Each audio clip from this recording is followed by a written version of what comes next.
મને સુરત થઈ લાગ્યો રે જીવનમાં ચાંદનીઓ જોડે રસિયા મને સુરત થઈ લાગ્યો જીવનમાં ચાંદનીઓ જોડે રસિયા મને સુરત થઈ લાગ્યો રે જીવનમાં ચાંદનીઓ જોડે રસિયા મને સુરત થઈ લાગ્યો રે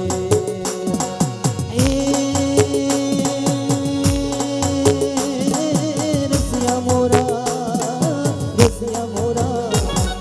રસિયા મોરા સિરિયે પડાવો આદરે ઉતારા કરવાની કાજે રે એ વનમાં ચાંદલીઓ જોડે રસિયા મને સૂરજ થઈ લાગ્યો રે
નંદ ગોપ કુમારાય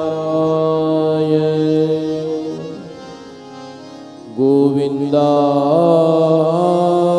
નમો નમઃ.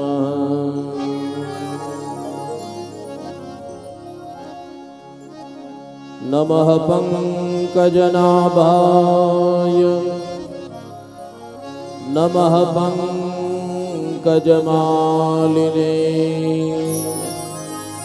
નમઃ પંકજનેત્રાય નમસ્તે પંકજાદ્રયે નમસ્તે પંકજાદ્રયે.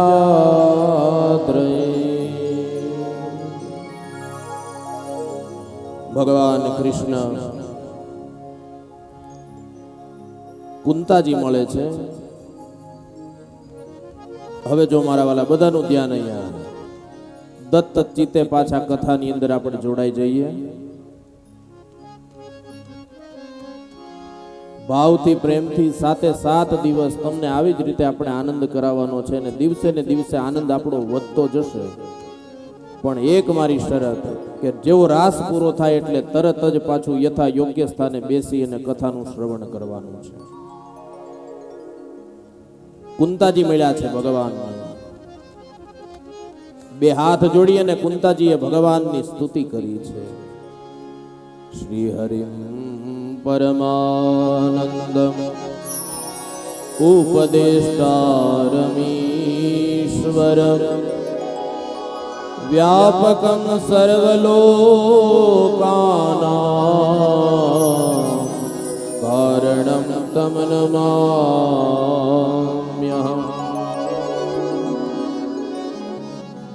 વસુદેવ અને દેવકી નંદન નંદ ગોપ કુમાર ભગવાન કૃષ્ણને મારા વંદન હો. કોણ કે છે? કુંતાજી કહે છે. બે હાથ જોડી ભગવાનને વંદન કર્યા. ભગવાન કહે છે કે હે ફૈબા, તમારે વંદન ન કરવાનું હોય, પગે અમારે લાગવાનું હોય, પણ ફૈબા જ કંઈક માગી લ્યો, તમારા માટે કંઈ અદેય નથી આજે. અને જગતની એ આર્ય નારીએ માંગ્યું છે. શું માંગ્યું છે? વિપદઃ સંતુ નઃ શશ્વતત્ર તત્ર જગદ ગુરો ભવતો દર્શનમ યસ્યાદ પુનર્ભવ દર્શન. વિપદઃ સંતુ નઃ શશ્વતત્ર તત્ર જગદ ગુરો. કુંતાજીએ માંગ્યું કે હે પ્રભુ, જો તમારે કંઈક આપવું હોય ને તો મારા જીવનને દુઃખોથી વિપત્તિઓથી ભરી દો.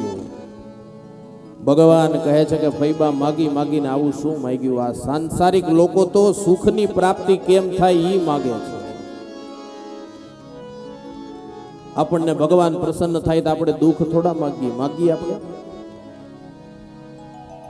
ન માગીએ, સુખ માગીએ. પણ કુંતાજી જગતની એક એવી આર્ય નારી કે જેને દુઃખ માગ્યું. પ્રભુ, મારા જીવનને વિપત્તિઓથી ભરી દો. ભગવાન કહે છે કે ફૈબા, આવું શું માંગ્યું? અને ત્યારે કુંતાજી બોલ્યા છે કે હે પ્રભુ, દુઃખ એટલા માટે માંગ્યું, વિપત્તિ એટલા માટે માંગી કે જ્યારે જ્યારે પાંડવો ઉપર દુઃખ આવ્યું છે, વિપત્તિ આવી છે ને, ત્યારે મેં જોયું છે કે જગત નિયંતા અખિલ બ્રહ્માંડ નાયક દ્વારકા વાળો કાયમ અમારી સાથે રહ્યો છે. અને દ્વારકા વાળો જો અમારી સાથે રહેતો હોય તો આ જગતની આર્ય નારીને દુઃખ પણ કાયમને માટે મંજૂર છે.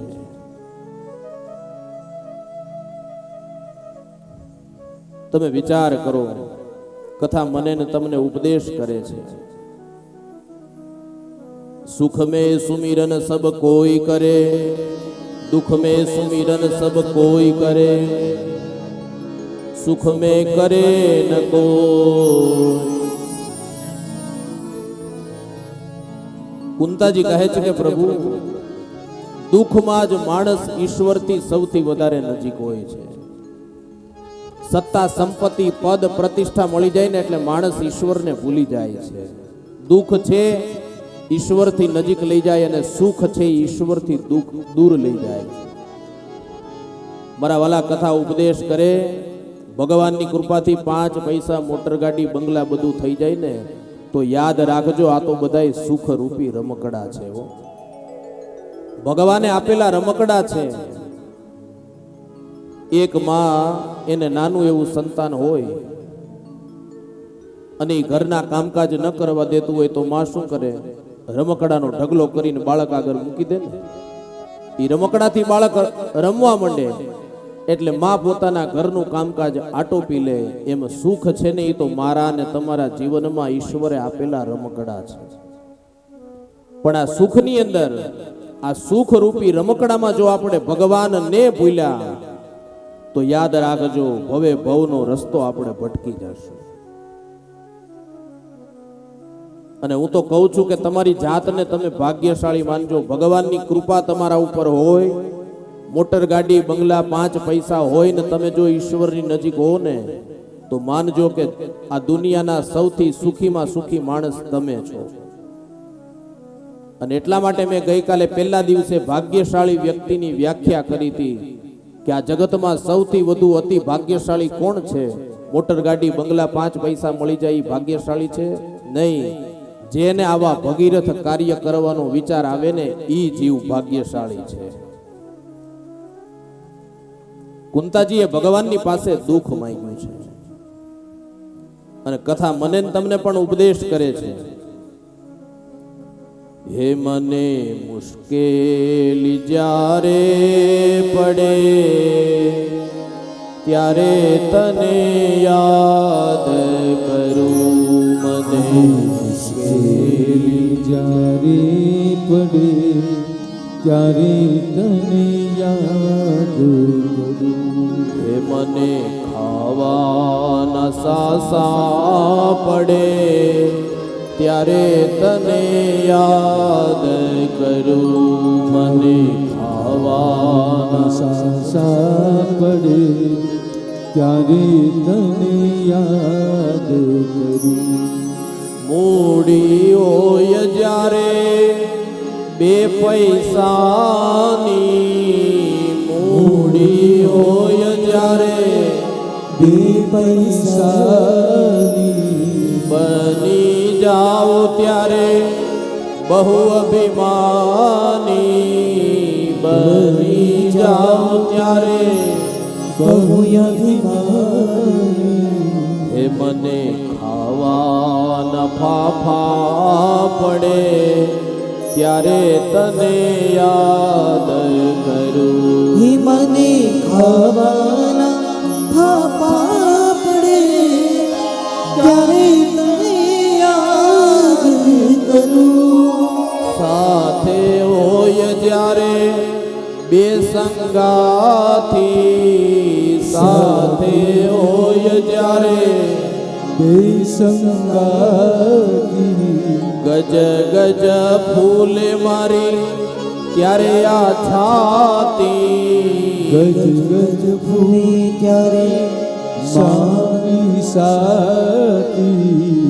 જ્યારે કલડા મરવું પડે ત્યારે તને યાદ કરું.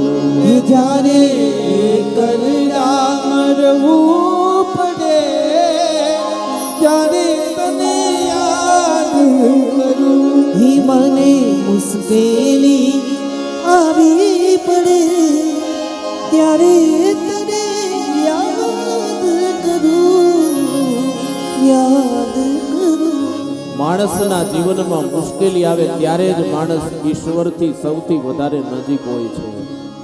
અને આ જગતનું મોટામાં મોટું સુખ કયું અને આ જગતનું મોટામાં મોટું દુઃખ કયું એની વ્યાખ્યા રામચરિતમાનસમાં હનુમાનજી મહારાજ કરે છે.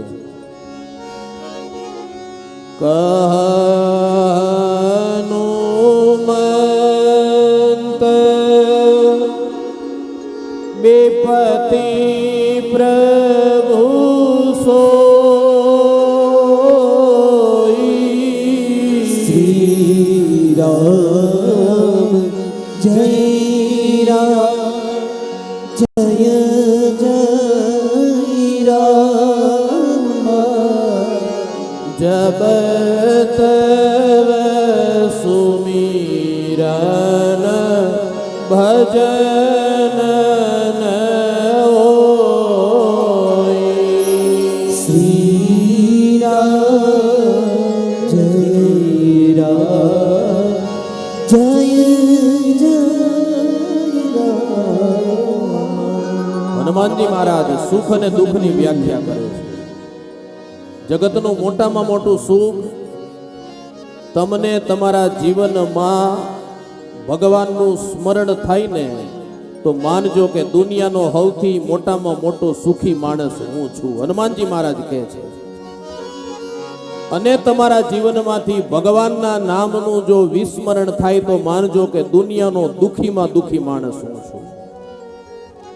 મારા વાલા, આખા દિવસમાં કામકાજ કરતા કરતા ભગવાન જો યાદ આવી જાય ને તો માનજો કે આ જગતનો સુખી માણસ, અને સુખમાં ભગવાનને તમે ભૂલી જાઓ ને તો માનજો કે દુખી માણસ. એટલે હનુમાનજી મહારાજ રામચરિત માનસની અંદર બોલ્યા છે. ચોપાઈને બધા બોલજો મારી સાથે. ચોપાઈ ન આવડે તો પાછળ આ બધા શ્રીરામ જયરામ બોલે એ બોલજો. હનુમાનજી મહારાજ બોલ્યા છે. કહ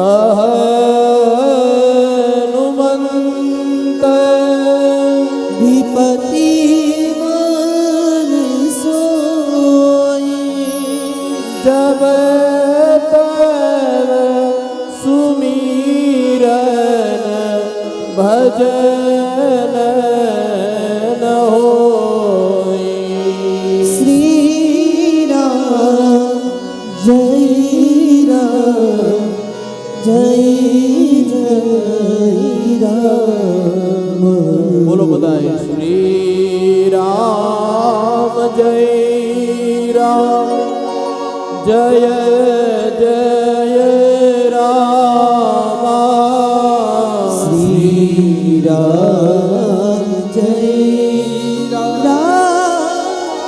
જય જય રામ શ્રી રામ જય રામ જય જય રામ શ્રી રામ જય રામ જય જય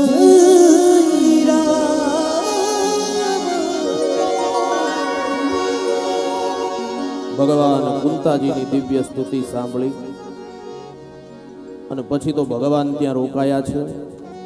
કુંતાજીને એમ થાય ભગવાન મારા માટે રોકાયા, દ્રૌપદીને અર્જુનને એમ થાય ભગવાન મારા માટે રોકાયા, યુધિષ્ઠિરને એમ થાય ભગવાન મારા માટે રોકાયા છે, સુભદ્રાને એમ થાય ભગવાન મારા માટે રોકાયા છે. પણ ભગવાન કોઈના માટે નથી રોકાયા. ભગવાન માત્ર ને માત્ર જગતનું એક દિવ્ય અને ભવ્યતાથી ભરેલું વ્યક્તિત્વ પિતામહ ભીષ્મની માટે રોકાયા છે.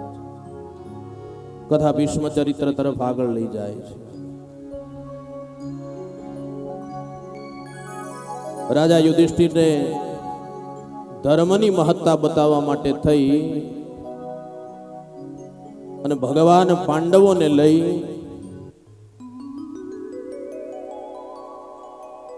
કુરુક્ષેત્રના મેદાનમાં આવ્યા છે. દ્રૌપદીજી પણ સાથે છે અને ભગવાન કૃષ્ણ પિતામહ ભીષ્મની બાજુમાં આવીને ઉભા રહ્યા છે. આજુબાજુમાં બધા પાંડવો, અર્જુન, દ્રૌપદી વગેરે છે. આખું શરીર પિતામહ ભીષ્મનું બાણ શૈયા ઉપર. શરીરનો એકેય ભાગ વાલા એવો નથી કે જ્યાંથી હોહરવું બાણ ન નીકળ્યું હોય. ભગવાન આવીને ઉભા રહ્યા પિતામહ ભીષ્મને. ભગવાન કહે છે કે હે પિતામહ ભીષ્મ, યુધિષ્ઠિરને ધર્મની મહત્તા બતાવો.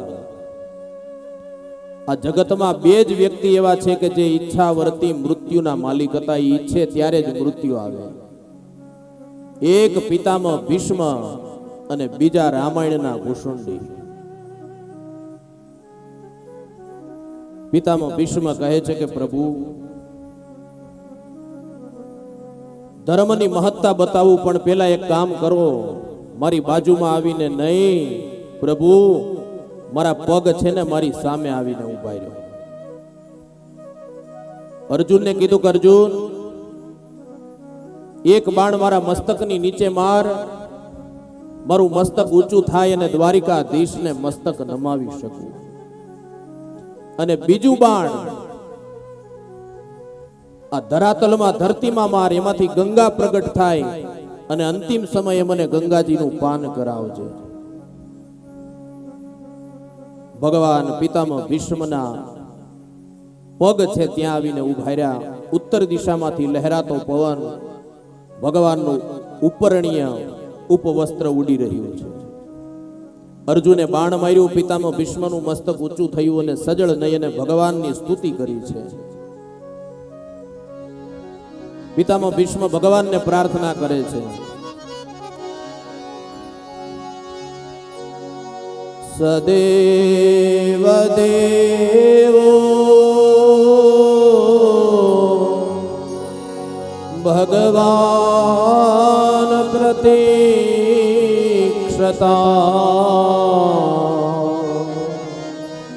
કલેવરમ યાવદિદમ હિનો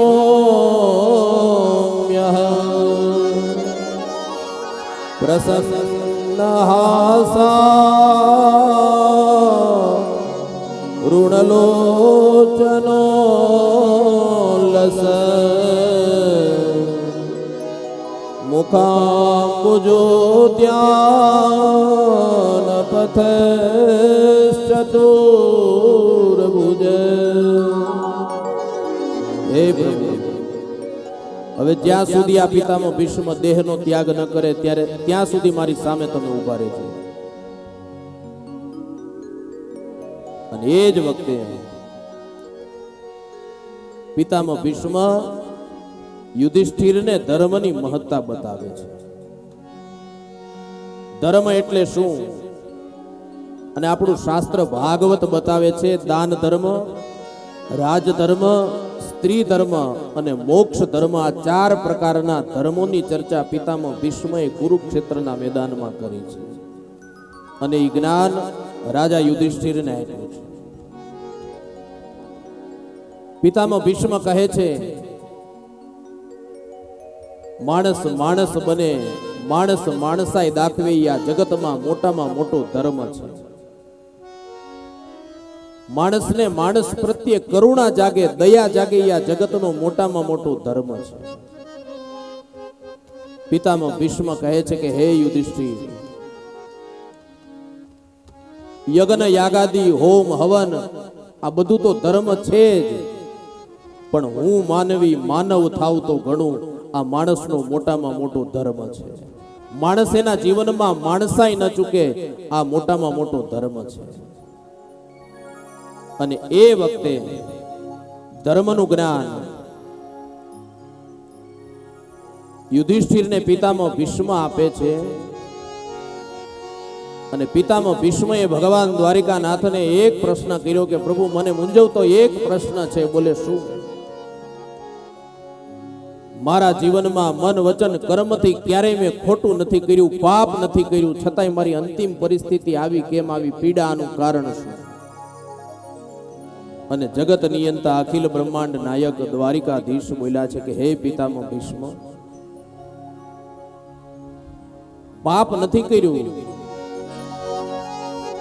એનો સાક્ષી હું છું. મન વચન કર્મથી ખોટું નથી કર્યું એનો સાક્ષી હું છું.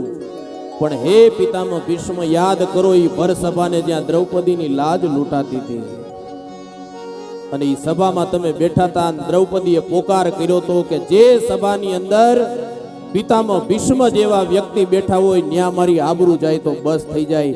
એ અન્યાયને તમે ન્યાયમાં ન ફેરવી શકે એનું પરિણામ છે. એક નાની એવી ભૂલ મારા વાલા આખું શરીર બાણ શૈયા ઉપર, એક જગ્યા એવી નથી કે બાણ હોહરવું ન નીકળ્યું હોય. અને ધર્મનું જ્ઞાન જે આ પિતામહ ભીષ્મ યુધિષ્ઠિરને આપે છે ને, દ્રૌપદી ખડખડાટ હસવા માંડ્યા છે. બધા દ્રૌપદીને પૂછે છે અંતિમ પરિસ્થિતિ પિતામહની આવીને તમે શા માટે હસો છો? દ્રૌપદી કહે છે આ પિતામહ ભીષ્મને અત્યારે આ જ્ઞાન ઉપજી ક્યાંથી આવ્યું? જ્યારે મારી આબરૂના લીરે લીરા થતા હતા ત્યારે આ જ્ઞાન ક્યાં ગયું હતું? અને ત્યારે પિતામહ ભીષ્મ સજળ નયને બોલ્યા કે હે દયાની દેવી દ્રૌપદી, જ્ઞાન તો ત્યારે હતું પણ ત્યારે હું કૌરવોના પક્ષે હતો અને કૌરવોના પક્ષે હતો, દુર્યોધનનું અન્ન મારામાં હતું, ત્યાં સુધી જ્ઞાન પ્રગટ નહોતું થયું. પણ પાંડવ પક્ષ તરફથી અનેક બાણ વાગ્યા અને એમાં લોહીની ધારાઓ છૂટી, એ પાપ વાળું અન્ન નીકળી ગયું એટલે હવે આ જ્ઞાન પ્રગટ થાય છે. द्रौपदी सभा में घेरी सिरों की लाय घेरी, द्रौपदी सभा में घेरी सिरों की लाय घेरी. અને એ જ વખતે પિતામહ ભીષ્મ બે હાથ જોડી અને ભગવાનની દિવ્ય સ્તુતિ કરે છે. बिगड़ी मेरी बना दे, જેને શ્રીમદ ભાગવતની અંદર ભીષ્મ સ્તુતિ કહેવામાં આવે છે. 11 શ્લોકની અંદર પિતામહ ભીષ્મએ ભગવાનની સ્તુતિ કરી છે. 11 શ્લોક એટલે પાંચ જ્ઞાનેન્દ્રિય, પાંચ કર્મેન્દ્રિય અને 11મું મન અને અંતે સ્વનું પણ સમર્પણ પિતામહ ભીષ્મએ કર્યું છે. ભીષ્મ સ્તુતિની મહત્તા પણ બહુ મોટી છે. સમયનો અભાવ છે, પણ એક બે શ્લોક લઈ અને ભીષ્મ સ્તુતિનું ગાન કરી અને પાછા કથામાં આપણે આગળ વધીએ. ઇતિમતિરૂપકલ્પિતા વિતૃષ્ણા ભગવતી સાત્વત પુંગવે વિભૂમની સ્વસુખમુપગત્વચિદ્વિહરતુ પ્રકૃતિમુપે યુષ્યદ ભવ પ્રવાહ ત્રિભુવન કમલમ તમાલવર્ણ રવિકર ગૌરવરાંબર દદાને વપુરલકુલાવૃતાનનાભજ વિજય સખે રતિરસ્તુ મે નવદ્યા. હે પ્રભુ, ઇતિમતિ રૂપકલ્પિતામ વિતૃષ્ણા, મારી મતિરૂપી એક કન્યા છે. એ કન્યાને હું આપની સાથે પરણાવવા ઈચ્છું છું. મતિરૂપી કન્યા, અને એના લગ્ન, બુદ્ધિ એના લગ્ન પિતામહ ભીષ્મએ ભગવાન કૃષ્ણની સાથે કર્યા છે. 11 શ્લોકની અંદર ભીષ્મ સ્તુતિ છે. 5 જ્ઞાનેન્દ્રિય, 5 કર્મેન્દ્રિય, 11મા મનથી ભગવાનની સેવા, એનું સમર્પણ અને અંતે સ્વનું પણ સમર્પણ. એ સુંદર મજાની ભીષ્મ સ્તુતિ. અને એ વખતે ભગવાન કૃષ્ણ દ્વારિકા જવા માટે પ્રસ્થાન કરે છે. દ્વારિકા નગરીની અંદર ભગવાનનું અતિ દિવ્ય અને ભવ્યાતિ ભવ્ય રીતે સ્વાગત થાય છે. ત્યાં ઉત્તરાના ઉદરમાં જે બાળકની ભગવાન કૃષ્ણએ રક્ષા કરી હતી, સુદર્શન ચક્રથી રક્ષા કરી હતી, સમય જતા ઉત્તરાના ઉદરથી એક દિવ્ય બાળકનો જન્મ થાય. ભાવ और प्यार के साथ जय जयकार करे. बोलिए श्री परीक्षित महाराज की जय. પરીક્ષિત પ્રગટ થયા છે. પરીક્ષિત રાજાનો જન્મ થાય છે અને પરીક્ષિતના જન્મ પછી રાજા યુધિષ્ઠિર અતિ પ્રસન્ન થયા છે, ખૂબ રાજી થયા છે. બ્રાહ્મણોને બોલાવી જાત કર્મ સંસ્કાર કર્યા છે.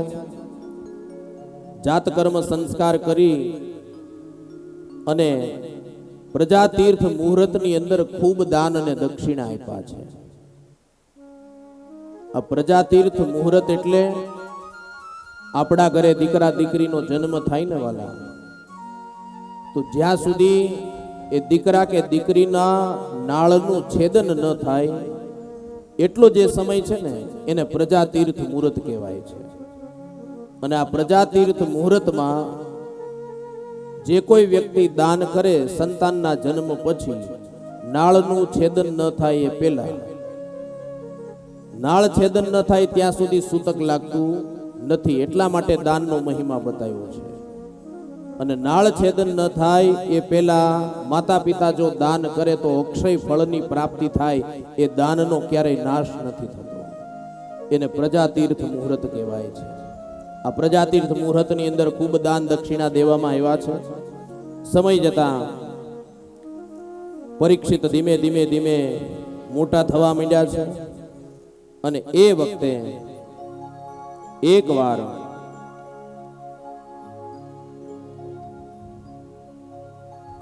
પરીક્ષિત રાજા મોટા થાય, રાજગાદી પ્રાપ્ત થાય. સમય જતા પરીક્ષિત રાજાના લગ્ન પણ થાય છે. અને રાજા પરીક્ષિત દિગ્વિજય કરવા માટે થઈ અને આ પૃથ્વી ઉપર નીકળ્યા છે. પરીક્ષિત રાજાએ એક ઘટના જોઈ. પોતાના રાજ્યમાં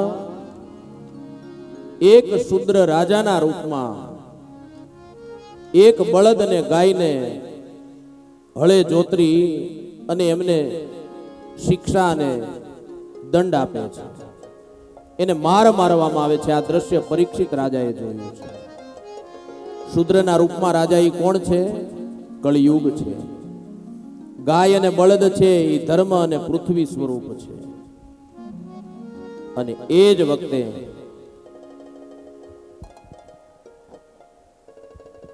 રાજા પરીક્ષિત પોતાની ખડગ કાઢી અને પેલા કળિયુગને મારવા માટે જાય છે. એ જ વખતે કળિયુગ પરીક્ષિતના ચરણમાં પડી જાય, ચરણને પકડી લે છે. કળિયુગને રાજા પરીક્ષિતે માર્યો નથી. શા માટે નથી માર્યો? કળિયુગની અંદર એક શ્રેષ્ઠમાં શ્રેષ્ઠ મોટામાં મોટો ગુણ જોયો છે, એટલા માટે નથી માર્યો. જો ધાર્યું હોત તો પરીક્ષિત કળિયુગને મારી શકતા હતા. કથા મને ને તમને ઉપદેશ કરે છે, વાલા, કોઈના અવગુણ ક્યારેય ન જોવા. કોઈની સામે તમે આંગળી ચીનશો ને, તમારી ને તમારી બીજી 4 આંગળી તમારી સામે હશે. કોઈના ગુણ ન દેખાય તો કાંઈ નહીં, પણ કોઈના અવગુણ ક્યારેય ન જોવા. કોઈને કોઈનો દોષ બતાવવાનો અધિકાર નથી, આપણું શાસ્ત્ર લખે છે. એક મોટામાં મોટો ગુણ જોયો. કયો ગુણ? રામચરિત માનસની ચોપાઈ લખે છે, કલિયુગ કેવલ નામ આધારા. કલિયુગ કેવલ નામ આધારા. કલિયુગ કેવલ નામ આધારા. કલિયુગ કેવલ નામ આધારા. સુમીરી સુમીરી નર ઉતરહિ પારા. સુમીરી સુમીરી નર ઉતરહિ પારા. કળિયુગની અંદર એક ગુણ જોયો. કલિયુગ કેવલ નામ આધારા. જે માણસ કળિયુગની અંદર માત્ર ને માત્ર ભગવાનનું સતત નામ સ્મરણ કરે ને તો પણ એનો બેડો પાર થઈ જાય. કળિયુગમાં મારા વાલા બીજું કાંઈ કરવાનું નથી. બીજા યુગની અંદર ભગવાનનું જપ તપ યજ્ઞ યાગાદિ કરતા તમને જે ફળ પ્રાપ્ત નથી થતું, એ ફળ કળિયુગમાં માત્ર ને માત્ર ભગવાનનું નામ લેવાથી પ્રાપ્ત થાય છે. એટલે હું હંમેશને માટે મારી કથાઓની અંદર કયા કરું છું કે તમે કામકાજ ગમે તે કરો, ઘરનું કરો, બહારનું કરો, નોકરી ધંધો વ્યવસાય કરો, પણ હાલતા ચાલતા ભગવાનનું નામ સતત લીધા કરો. કળિયુગની અંદર ગૃહ સંસાર ત્યાગવાની જરૂર નથી, સાધુ સંત સંન્યાસી થવાની જરૂર નથી, ઘરને ત્યાગવાની જરૂર નથી, જંગલમાં જવાની જરૂર નથી. હાલતા ને ચાલતા ભગવાનનું નામ લ્યો એટલે બેડો પાર. અને એટલા માટે રામચરિત માનસે લખ્યું છે, હાલતા ને ચાલતા ભગવાનનું નામ સ્મરણ કરો. તમને જ્યાં તમારી શ્રદ્ધા લઈ જાય, તમે જેને માનતા હોય એને, માતાજીને માનતા હોય તો એનું સ્મરણ, કૃષ્ણને માનતા હોય તો એનું સ્મરણ, રામને માનતા હોય તો એનું સ્મરણ, ગુરુને માનતા હોય તો એનું સ્મરણ, મહાદેવને માનતા હોય તો એનું સ્મરણ, સ્વામિનારાયણને માનતા હોય તો એનું સ્મરણ. પણ હાલતા ને ચાલતા મારા વાલા તમારી જ્યાં શ્રદ્ધા છે સતત એનું નામ લ્યો, નામ લ્યો, નામ લ્યો. બસ ક્રિયા તમે ભલે ગમે એવી કરો, પણ એ ક્રિયાને ભગવાનના નામની સાથે જોડી દો. શ્રીમન નારાયણ નારાયણ નારાયણ. શ્રીમન નારાયણ નારાયણ નારાયણ. ભજમન નારાયણ નારાયણ નારાયણ. ભજમન નારાયણ નારાયણ નારાયણ. ભજમન નારાયણ નારાયણ નારાયણ. ભજમન નારાયણ નારાયણ નારાયણ. શ્રીમન નારાયણ નારાયણ નારાયણ.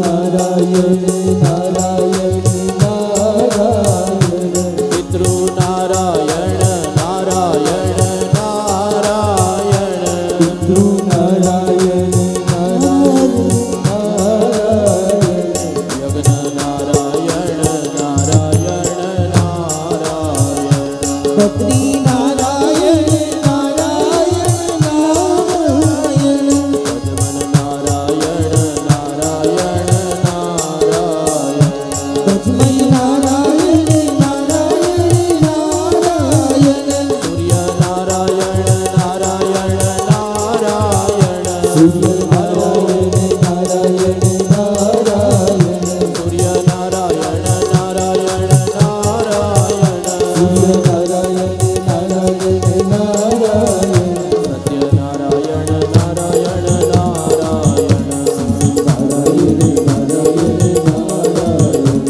નારાયણ નારાયણ નારાયણ સત્ય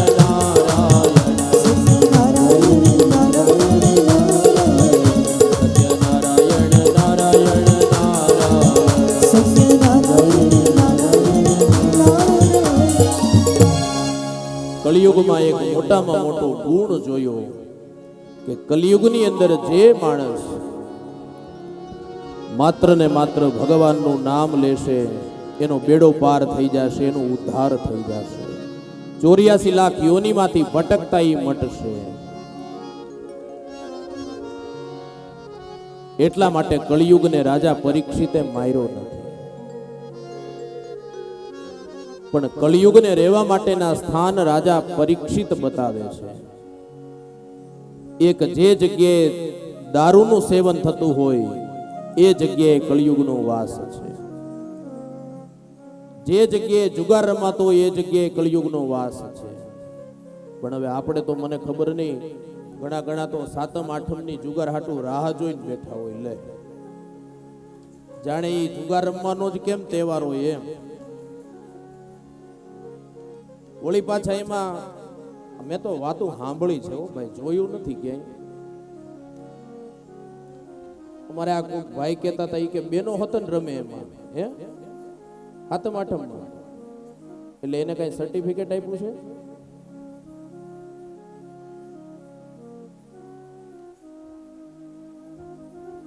જુગાર રમાતો હોય ત્યાં કળિયુગનો વાસ, હિંસા થતી હોય ત્યાં કળિયુગનો વાસ, પરસ્ત્રીનો સંગમ થતો હોય એ જગ્યાએ કળિયુગનો વાસ,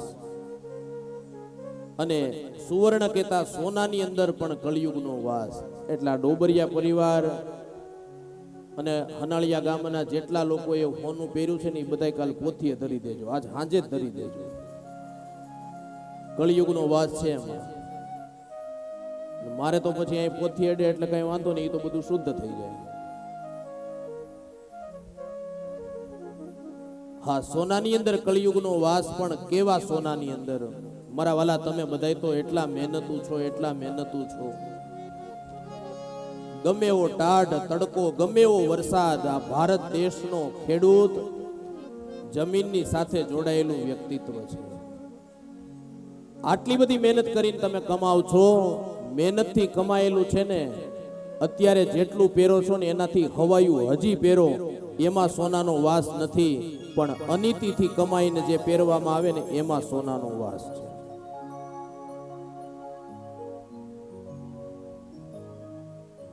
મદ, કામ, વેર અને રજોગુણ, આની અંદર પણ કળિયુગનો વાસ છે. એટલે એકવાર રાજા પરીક્ષિત પોતાના દાદાનો મુગટ પટારાની અંદર પડ્યો છે, અને એ મુગટ લઈ અને પરીક્ષિત પોતાના મસ્તક ઉપર પધરાવે છે, પહેરે છે અને ધારણ કરે છે, અને એની મતિ ફરી જાય છે. અનીતિનું સોનું શું કરે તમે જુઓ. જરાસંધના એ ખજાનામાંથી, અનીતિના ખજાનામાંથી બનેલો આ મુગટ, એને ધારણ કરી અને પરીક્ષિત શિકાર કરવા માટે થઈ અને જંગલમાં જાય છે. અને બરાબર ભૂખ અને તરસ લાગે છે ને શમીક ઋષિનો એક આશ્રમ આવે છે.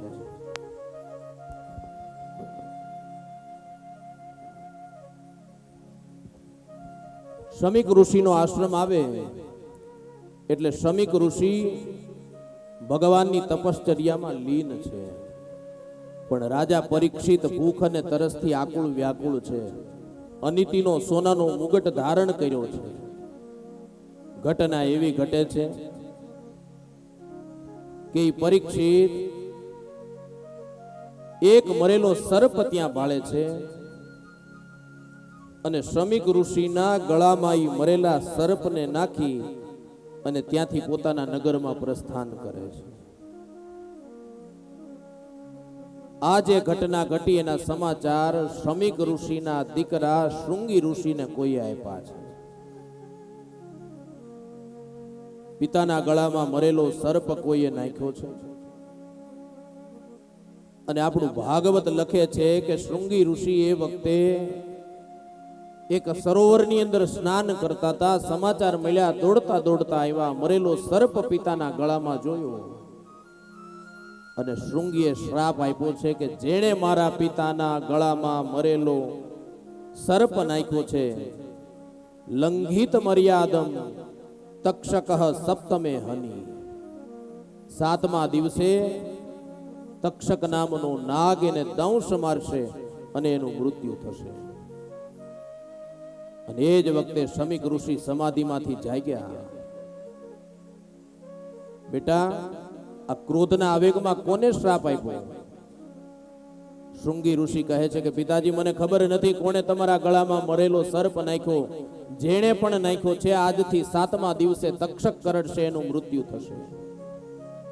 અરે બેટા, કોઈ એનો ધર્મ ચૂકે તો આપણે આપણો ધર્મ ન ચૂકાય, આટલું ક્રોધિત ન થવાય.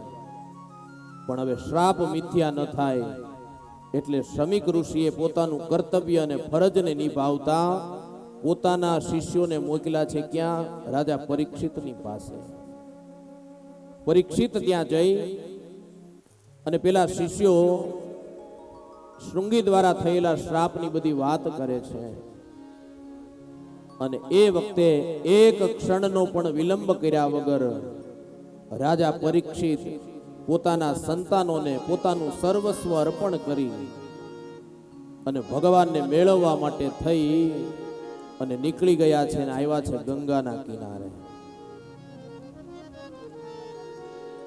ગંગાના કિનારે આવ્યા અને બધાને પૂછવા માંડ્યા, ભાઈ 7મા દિવસે મારું મૃત્યુ છે, તક્ષક મને કરડશે, મને મુક્તિનો માર્ગ બતાવો. પણ આવી ગેરંટી, આવી જવાબદારી, આવી ખાતરી આપે કોણ કે 7મા દિવસે તને મુક્તિ